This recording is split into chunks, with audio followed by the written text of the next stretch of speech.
수요예배 나오신 여러분들을 환영합니다. 찬양하시면서 예배를 시작하겠습니다.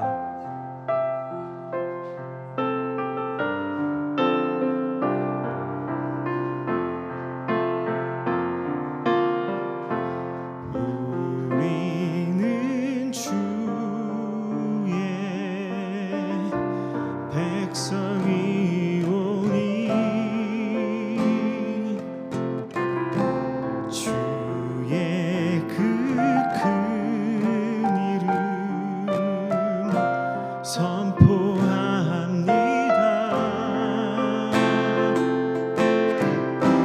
이곳 어두운 세상에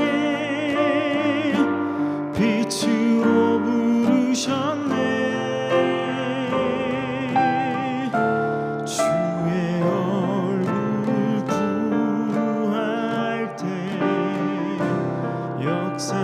역사하소서. 우리는 주의 백성이오니 우리는 주의 백성이오니 주의 그 큰 이름 선포합니다. 이곳 어두운 세상에 빛으로 부르셨네. 주의 얼굴 구할 때 역사하소서. 아멘. 교회를 세우시고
세우시고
살리라.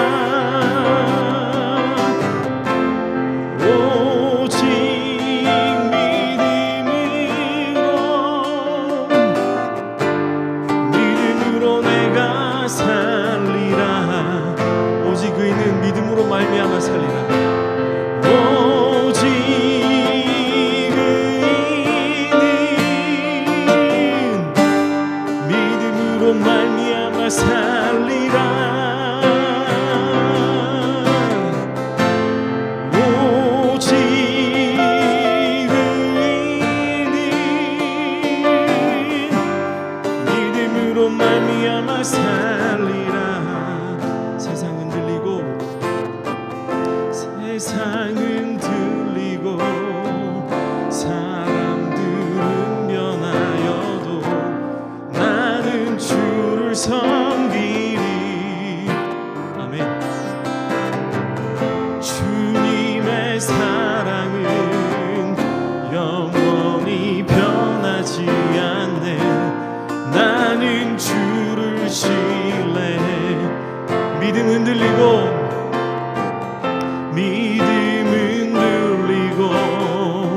사람들 주를 떠나도 나는 주를 섬기리. 아멘. 주님의 나라는 영원히 쇠하지 않네. 나는 주를 신뢰해. 믿음 흔들리고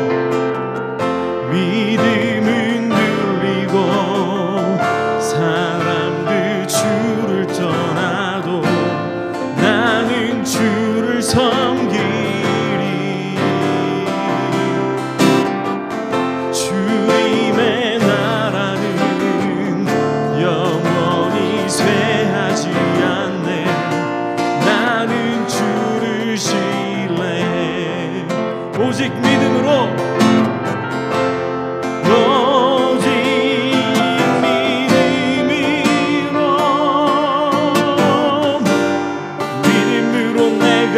살리라. 오직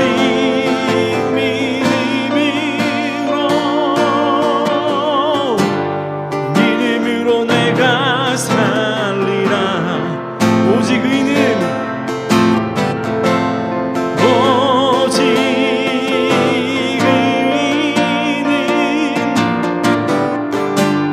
믿음으로 말미암아 살리라. 오직 의인은 믿음으로 말미암아 살리라.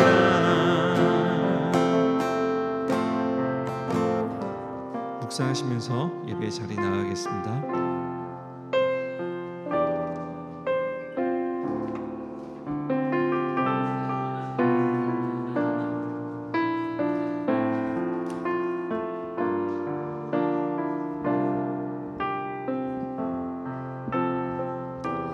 우리 시간 우리 함께 우리 예배를 위해서 기도하며 나아갔으면 좋겠습니다. 오늘 이 시간이 오순절날 성령의 마가의 다락방이 되게 하시고 오늘 이곳에 모여서 하나님 앞에 기도하는 그 모든 것들마다 주님 안에 응답되어지고 또 오늘 우리 안에 연락되어지는 귀한 은혜가 있게 하여 주시옵소서. 오늘 불같은 주의 성령이여 바람같은 주의 성령이여 오늘 우리의 마음 가운데 임하여 주시고 오늘 그 주님의 사랑으로 오늘 우리 마음이 정말 흡족하고 또 충만한 시간 될 수 있도록 함께하여 주시옵소서. 또 말씀을 증거하는 종에게도 성령의 기름 부어주시고 오늘 전파되어지는 선포되어지는 그 말씀을 통해서 오늘 우리에게 큰 은혜의 시간이 되게 하여 주시옵소서. 순종의 아멘으로 화답하는 시간이 되게 하여 주시옵소서. 우리 같이 한 목소리로 우리 예배를 위해서 기도하며 나가시겠습니다. 할렐루야. 사랑의 하나님 아버지 감사합니다. 오늘 이렇게 수요 예배로 또 여전도의 원래로 오늘 이렇게 온 식구가 함께 모여서 주 앞에 예배하며 나아갈 수 있도록 인도하여 주시니 감사합니다. 하나님 이 인도 땅에 이렇게 하나님 2층 이 한 공간에 하나님 오순절 예루살렘 마가의 다락방 허락하시니 감사합니다. 이곳에 우리가 모여서 저렇게 성도들처럼 저런 기도 힘쓰게 하시고 주님의 임재를 바라게 하시고 우리가 함께 기도할 때 성령에 임하여 주시옵소서. 오늘 우리의 마음에 불로 임하여 주시고 바람으로 임하여 주시고 하나님 이 세상에 하나님 내려주실 주님의 담비로 임하여 주시옵소서. 말씀하여 주시옵소서. 주님의 그 사랑의 터치가 있게 하여 주시고 감동 있게 하시고 열정이 회복되게 하시고 오늘 우리 심령의 생명이 하나님 새롭게 되어지는 놀라운 은혜가 있게 하여 주시옵소서. 이 시간 오늘 주님 앞에 올려드립니다. 영광 받아 주시옵소서. 오늘 우리의 찬양과 예배를 통하여 영광 받아 주시옵시고 오늘 우리의 예배하신 한량없이 주님의 크신 은혜로 충만케 하여 주시옵소서. 오직 주님의 이름만이 높이를 받으시는 귀한 예배가 되게 하여 주시옵소서. 감사드리며 예수님의 이름으로 기도하옵나이다. 아멘. 할렐루야. 오늘 하나님의 말씀 우리 같이 보겠습니다. 구약성경 민수기 6장 1절로 12절까지 있는 말씀 우리 찾으셔서 우리 한 절씩 번갈아 가면서 교독하도록 하겠습니다. 여호와께서 모세에게 말씀하여 이르시되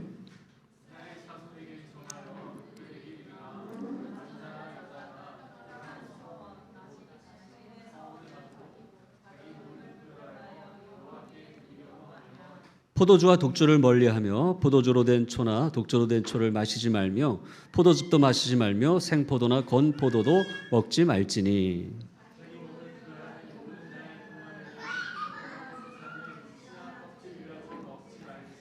그 서원을 하고 구별하는 모든 날 동안은 삭도를 절대로 그의 머리에 대지 말 것이라. 자기 몸을 구별하여 여호와께 드리는 날이 차기까지 그는 거룩한즉 그의 머리털을 길게 자라게 할 것이며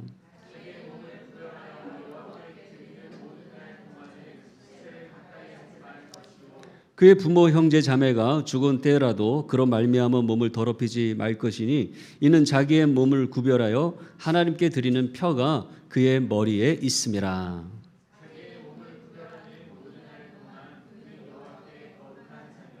누가 갑자기 그 곁에서 죽어서 스스로 구별한 자의 머리를 더럽히면 그의 몸을 정결하게 하는 날에 머리를 밀 것이니 곧 일곱째 날에 밀 것이며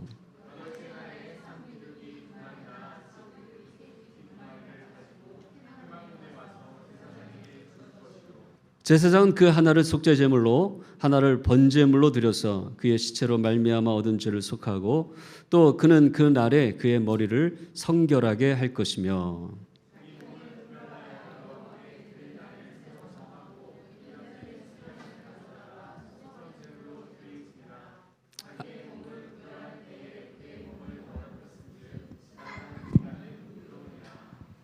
아멘.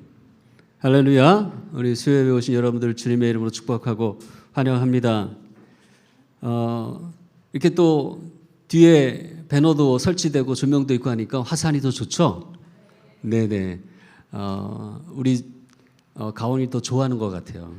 아마 수요일에도 아마 열심히 나오고 싶어 하지 않을까 그런 생각이 듭니다.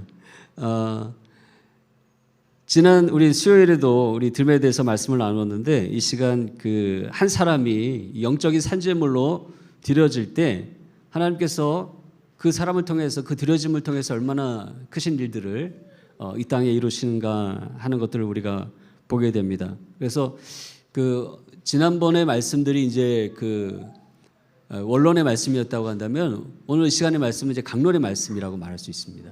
그러니까 구약 성경에 나와 있는 특별히 나실인의 제도를 통해서 헌신의 제도를 통해서 그 안에 이 드려짐의 그 우리가 원리가 무엇인가 하는 것을 그 말씀을 통해서 이 시간 한번 살펴보고자 합니다. 첫 번째는 우리가 어떻게 온전히 하나님 앞에 드려져야 하냐면 만인 제사장의 원리로 드려져야 한다라고 하는 거예요. 오늘 본문 1절 2절에 보면 여호와께서 모세에게 말씀하여 이르시되 이스라엘 자손에게 전하여 그들에게 이르라 남자나 여자가 특별한 서원 곧 나실인의 서원을 하고 자기 몸을 구별하여 여호와께 드리려고 하면 이렇게 말씀했어요. 여러분들 여기 보면 이 제사장과 다른 이 나실인의 제도를 구약 성경에서 두는 것을 볼 수 있습니다. 이 한번 이 제사장과 이 나실인의 이 드려짐을 한번 비교 한번 해볼까요? 특별히 이 제사장이 하나님의 정한 아론의 자손들만 그 역할을 할 수 있었다면 여러분 나실인은 어때요? 어떤 특정한 사람만 할 수 있었나요? 아니에요. 원하는 모든 사람, 특별히 오늘 본문 말씀에는 남자나 여자나 이렇게 돼 있죠. 근데 실제로 여러분 그 제도를 보면 심지어 노예까지도 나실인으로 서원할 수 있었다라고 하는 거예요. 결국 그것은 뭐예요? 모든 사람이 다 이렇게 나실인으로 하나님 앞에 드려질 수 있었다라고 하는 거예요. 제사장처럼 어떤 그 아론의 지파에 속한 사람, 또 오직 남자만이 아니라 하나님 앞에 속한 모든 성도들이 나실인으로 드려질 수 있었다라고 하는 거예요. 아마도 몇몇 성도들 그 이스라엘 백성들 가운데 아론의 지파에 이렇게 제사장의 직분을 감당해라, 하나님과 이스라엘 백성들의 중보자로 다리로 그 거룩한 일들을 감당하리라고 말할 때 아마 좀 부러워했던 사람도 있을 것 같아요. 왜 나는 안 돼? 그럴 거 아니에요. 혹시 여러분들 중에는 그런 생각하시는 분 없어요? 왜 나는 안 돼? 이게 영적인 욕심이죠. 아마 그런 갈망함이 있는 분들이 있을 거예요. 근데 오늘 나실인 제도를 통해서 아니다라고 하는 거예요. 누구나 원하는 사람이면 남자나 여자라 할지라도 심지어 노예라 할지라도 하나님 앞에 드려져 헌신할 수 있다라고 하는 거예요.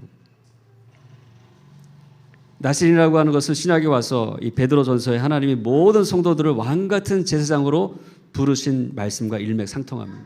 베드로전서 2장 9절에 오직 너희는 택하신 족속이요 왕 같은 제사장들이요 거룩한 나라요 그의 소유된 백성이니 이는 너희를 어두운 데서 불러내 그의 기이한 빛에 들어가게 하신 자의 아름다운 덕을 선전하게 하려 하심이라. 여기에 보면 어떤 특정한 사람만, 목회자만, 선교사만 왕 같은 제사장으로 거룩한 나라로 그의 소유된 백성으로 불렀다는 얘기가 없어요. 모든 하나님 믿는 성도라고 한다면 하나님의 존귀한 왕 같은 제사장으로 부름받았다라고 하는, 거룩한 나라로 드려져야 한다라고 하는 거예요.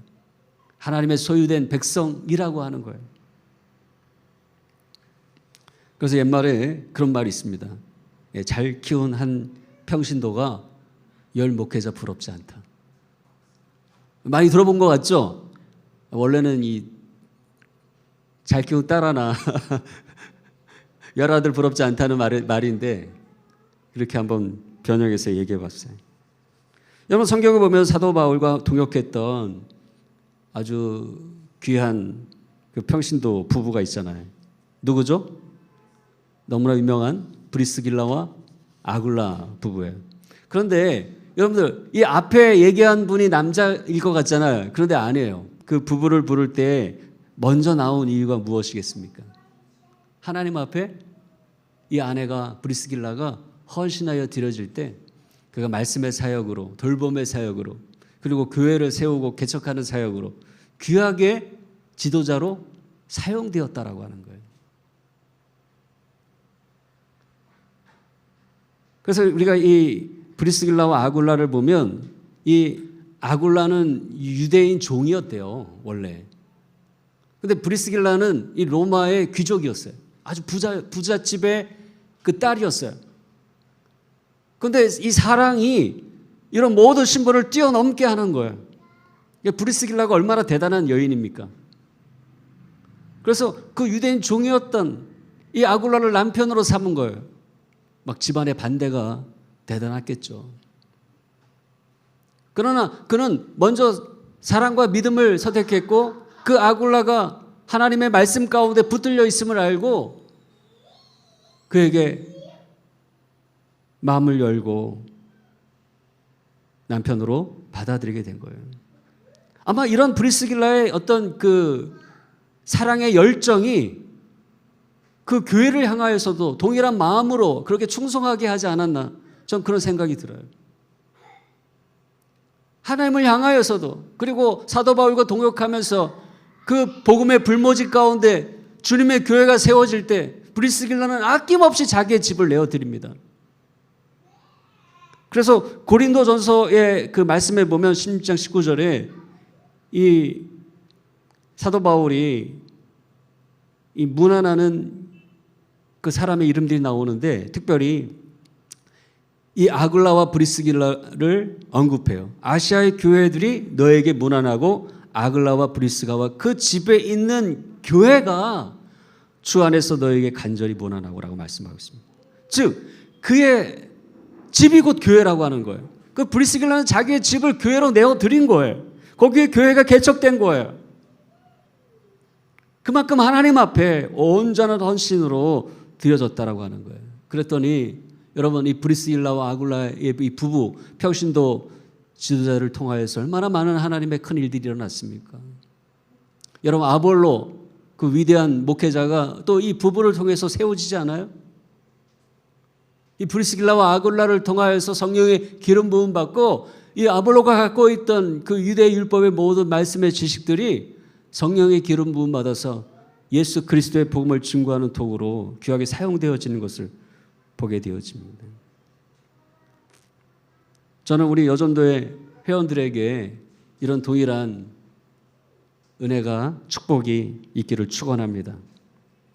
많은 사람들이 볼 때, 야, 분에 하나님께 우리 여전도에 그 한 사람, 열 목회자 부럽지 않다, 열 선교사 부럽지 않다, 그런 말들이 있어지기를 축원합니다. 예. 오늘 우리는 그렇게 온전히 드려져야 되는 거예요. 두 번째는 세상의 빛의 원리로 드려져야 합니다. 나시린에게 요구되는 것은 세 가지였습니다. 본문 3절부터 8절까지 길게 나오는데, 우리가 먼저 첫 번째, 두 번째 그 조건들을 보면, 첫째는 그 나신으로 드려진 그 기간, 그 일정한 기간이 있거든요. 그러니까 평생으로 드려지는 사람도 있지만 어떤 특정한 시간을 정해서 그 기간 동안 헌신하는 거예요. 어떻게 보면 일종의 훈련의 기간이고, 그렇게 내 삶의 인생의 11조를 주님께 올려드리는 거예요. 나시린의 삶은.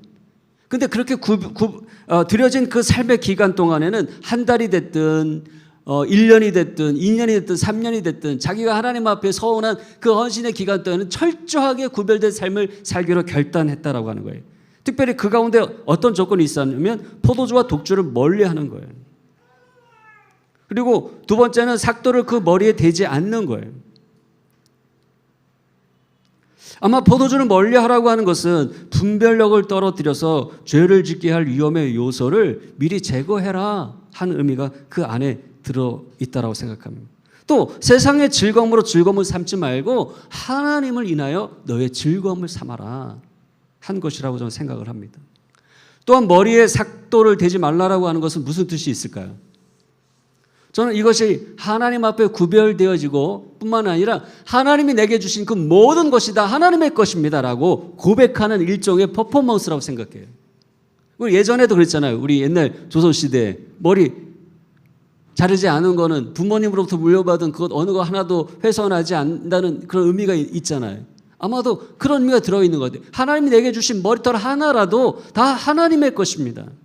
내가 함부로 해서는 안 될 하나님의 것입니다라고 하는 것을 내 마음에 새기는 일이라고 생각해요.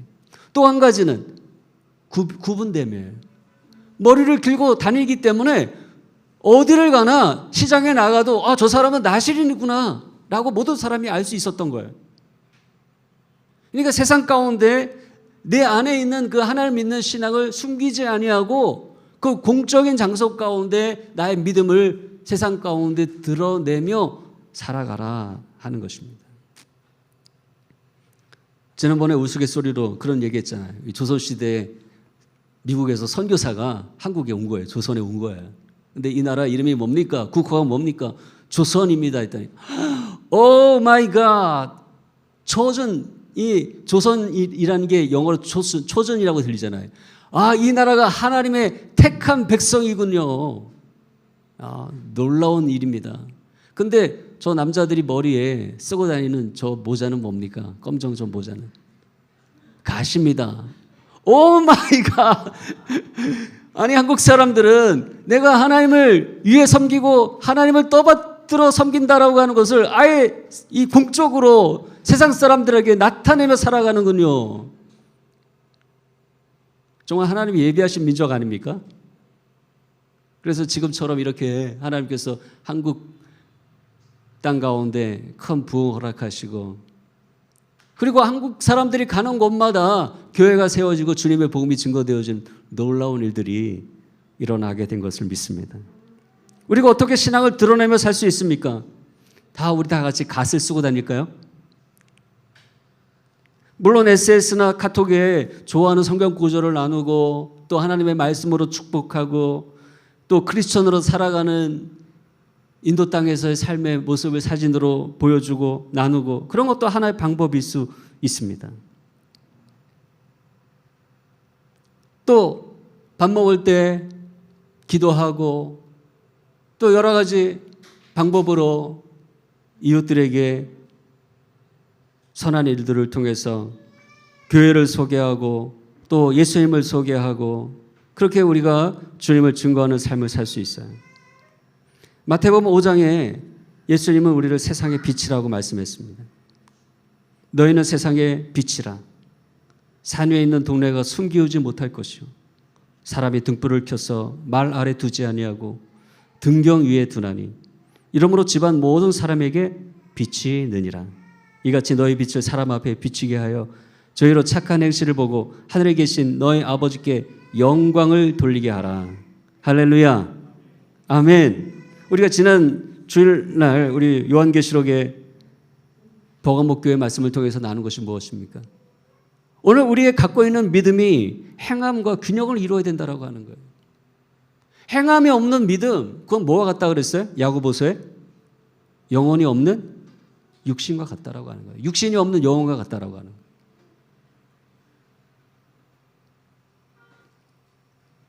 귀신처럼 이 땅을 살아간다는 똑같다라고 하는 거예요.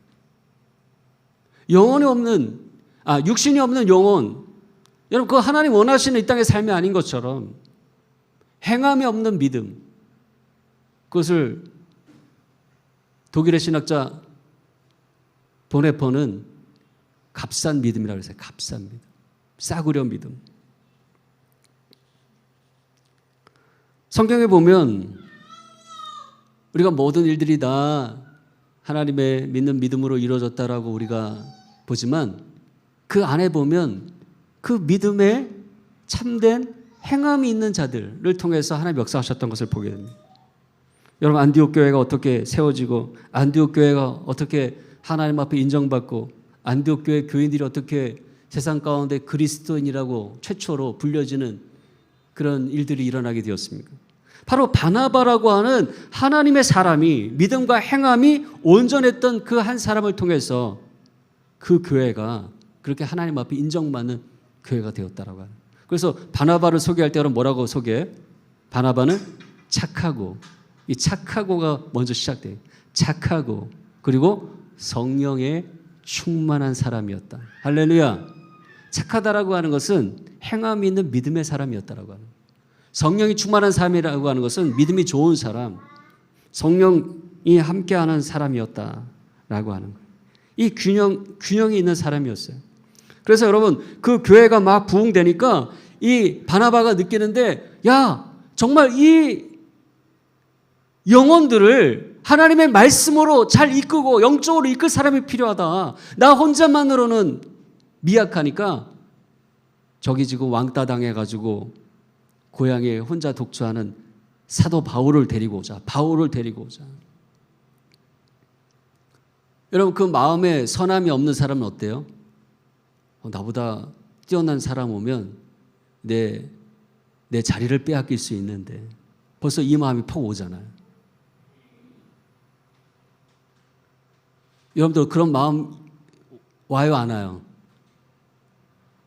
저만 그런 마음이 오나 봐요. 그럼 뭔가 좀 그 골프장에도 뭔가 이렇게 갑자기 이 실력 있는 사람이 떡하니 오면 기분 안 좋잖아요. 그 전에는 내가 1등이었는데.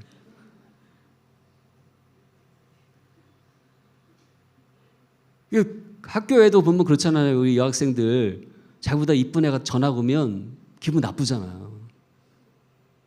별로 다들 착해가지고 안 그러셨나 봐. 아니면 그런 일들이 없으셨나? 여러분들이 제일 이뻐가지고. 근데 그런 마음이 있거든요. 목회자도 그래요. 말씀 설교 더 잘하고 뭔가 더 성령이 충만하고 영적인 그런 목회자나 선교사가 오면 밀리겠는데 그런 마음이 있다니까요. 그런데 이 바나바는 그렇지 않았다라고 하는 거예요. 왜냐하면 그는 선하고 착했기 때문에 내가 밀릴지라도 내 자리가 뺏길지라도 내 의자가 사라질지라도 내 책상이 사라질지라도 하나님의 교회가 세워져야 하니까 성도들이 함께 은혜 받고 으쌰으쌰 안디옥 교회 하나님께서 향하신 그분의 뜻이 선교가 이루어져야 되잖아요. 그러니까 그런 거 아랑곳 않고 사도 바울을 등용해가지고 함께 쓰잖아요. 인도의 정치적인 지도자 간디가 말하기를 자기는 그리스도는 인정하고 존경하지만 그리스도인들은 인정할 수 없다고 하는데, 여러분 한국 교회 안에 여러분 일어나는 문제가 그런 문제가 아닙니까? 말은 많고 막 믿음은 막 크다고 하는데 실제로 뭐 행동이 없는 거예요. 뭔가 세상 사람들에게 본이 될 만한 것들이 보여지지 않는 거예요. 맨날 싸우고 분열하고. 그래서 오히려 세상의 지탄을 받게 되지 않았습니까? 그러나 이렇게 무명의 성도들이 함께 전도에 힘쓰고 서로 각자 다른 생각과 이념과 그리고 계층이지만 주님의 사랑으로 연합하여 하나 되어서 그 하나님의 일들을 감당해 나가고 나보다 남을 더 낮게 여기고 그들을 세워주고 하니까 그 안디옥 교회 안에 그리스도인으로 불려지는 그런 놀라운 일들이 일어나게 된 것을 믿으시기 바랍니다. 오늘 우리 여전도의 회원분들은 다 착하시고 다 이쁘시고 하지만 더 오늘 새해 하나님께서 주시는 은혜를 통해서 더 많은 선을 행하시고 더 바나바처럼 나보다 남을 더 귀하게 세워주는 그런 성도님들이 다 되시기를 주님의 이름으로 축원합니다.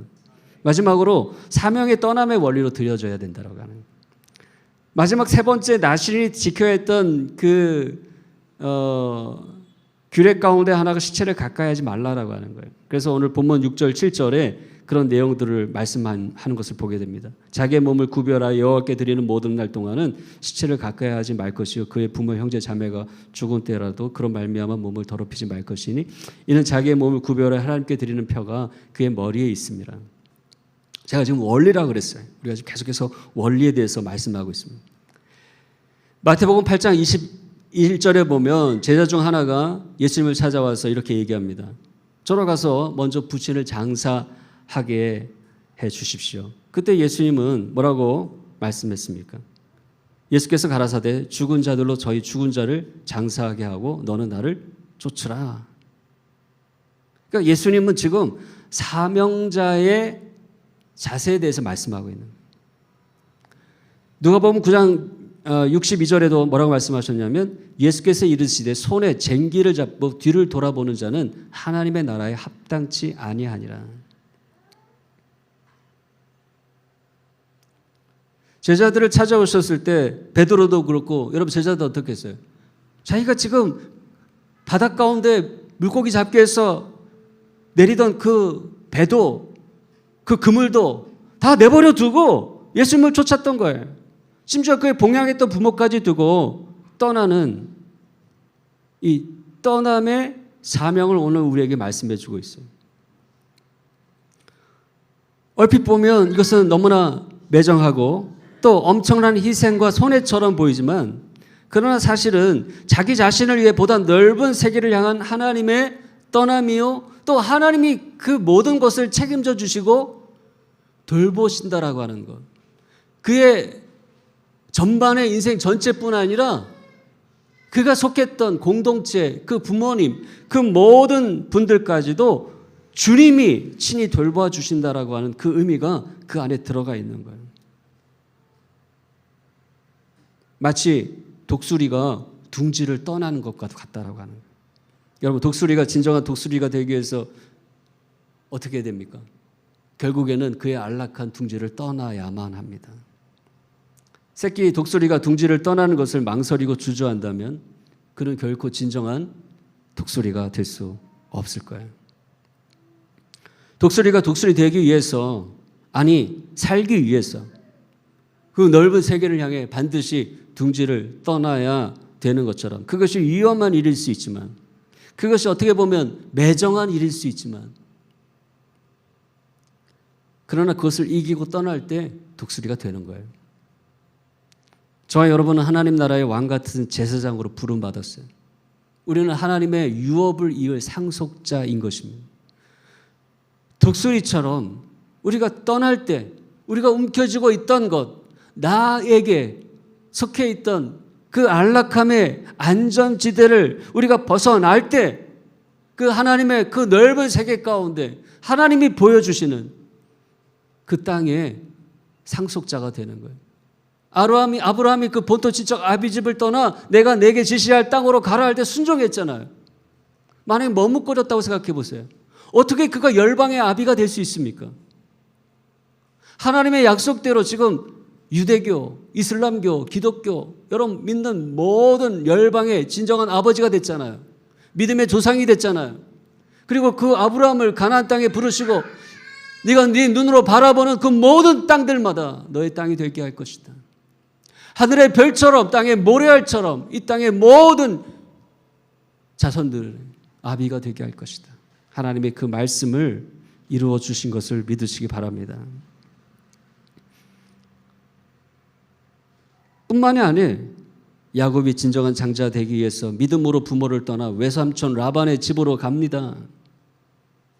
요셉은 하나님께서 주신 꿈을 이루기 위해서 타의에 의해서이지만 믿음으로 아버지와 형제를 떠나서 애굽으로 나아갑니다. 고난의 시간이었어요. 그러나 하나님은 열방을 얻게 하셨어요.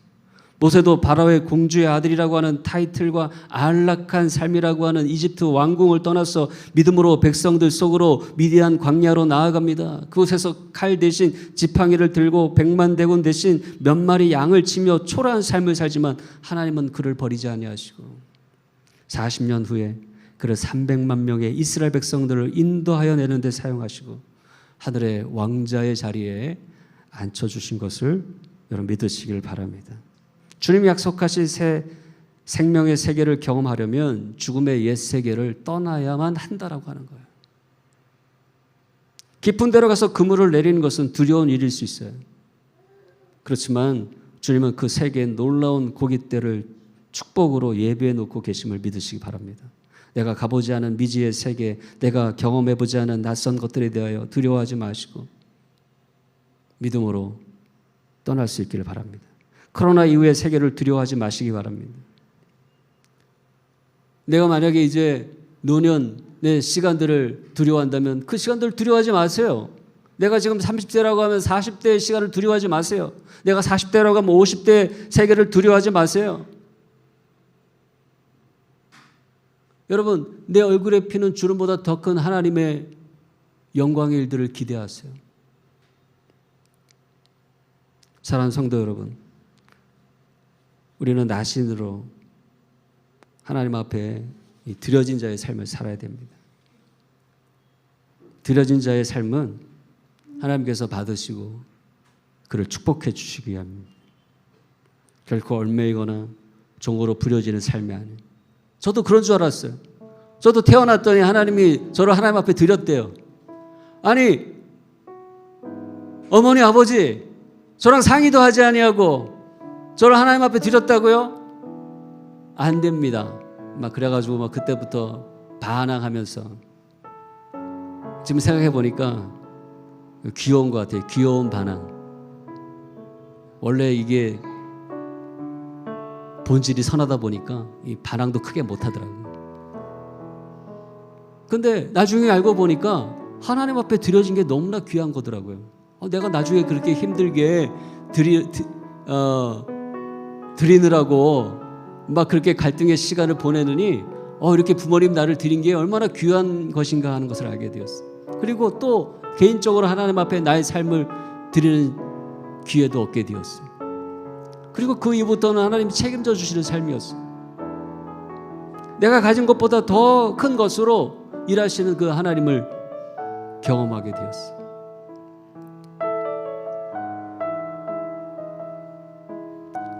오늘 여러분에게도 그런 은혜가 있기를 원합니다. 하나님 앞에 드려질 때, 나의 작은 것으로 드릴 때 하나님은 더 큰 것으로 내 안에 임하시는 그 주님의 축복을 경험하시기를 축원합니다. 하나님의 임재와 깊은 교제를 나누는 영적인 성숙이 오늘 이 새해 가운데 여전도의 성도님들 가운데 있기를 축원합니다. 하나님의 말씀을 펴서 읽을 때 주님께서 내게 속삭이며 때로는 위로하시고 때로는 책망하시고 때로는 사랑의 연인처럼 내게 다가오시고 때로는 엄한 아버지로 내게 말씀하시는 그 하나님을 만나 뵐 수 있기를 축원합니다.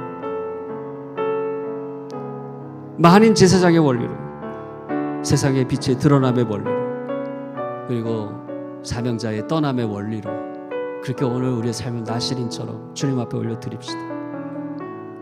저와 여러분들을 통해서 이 땅 가운데, 여러분의 가정 가운데, 여러분의 사업장 가운데 하나님의 크신 부흥이 이루어지게 될 것이며 저와 여러분을 그 부흥의 영광의 주역으로 사용하여 주실 것입니다. 할렐루야.